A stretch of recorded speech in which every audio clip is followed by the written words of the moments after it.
இப்போ மேஷ லக்னத்துக்காரர்களுக்கு என்ன பலன் நடக்கப் போகிறது? மேஷ லக்னத்துக்காரர்களுக்கு. இவர்கள் எப்படிப்பட்ட குணத்தை சேர்ந்தவர்கள்? இவர்களுக்கு எந்தெந்த யோகங்கள் எல்லாம் வேலை செய்யும்? எந்தெந்த புக்திகள் எல்லாம் வேலை செய்யும்? போன்ற அற்புதமான பாயிண்ட்ஸ்லாம் நம்ம பேசப் போறோம்.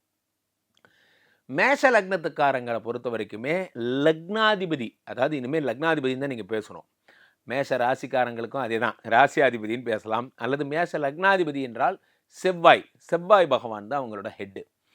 ஸோ இந்த லக்னாதிபதி செவ்வாய் யாக இருப்பதால் இவர்களுக்குரிய நற்பலன்களை தரக்கூடிய கிரகங்கள் யாரு அப்படின்னா சுக்கிர பகவான் நற்பலன்களை தருவார்.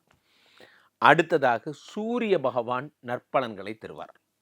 இவர்கள் இருவர் தான் இவங்களுக்கு ரொம்ப அற்புதமான பலன்கள் எல்லாம் தரக்கூடியவர். சனி பகவான் ஒரு 50% நற்பலன்களை தருவார். இந்த 3 கிரகங்களுடைய புக்தியோ அல்லது அந்தரமோ வரும் பொழுது இவர்கள் சூப்பராக இருப்பாங்க. ஸோ சுக்கிர பகவான் தரும் நற்பலன்கள் அப்படின்னு பார்த்தீங்கன்னா, சுக்கிரன் செல்வத்திற்கு அதிபதி, ஆடம்பர வாழ்க்கைக்கு அதிபதி. இந்த சுக்கிரனுடைய புக்தி வரும் பொழுது, அதாவது அல்லது சுக்கிரனோட திசை வரும் பொழுது இவர்களுக்கு மிக அற்புதமான, மிக உயர்ந்த விஷயங்கள் எல்லாம் நடக்கும்.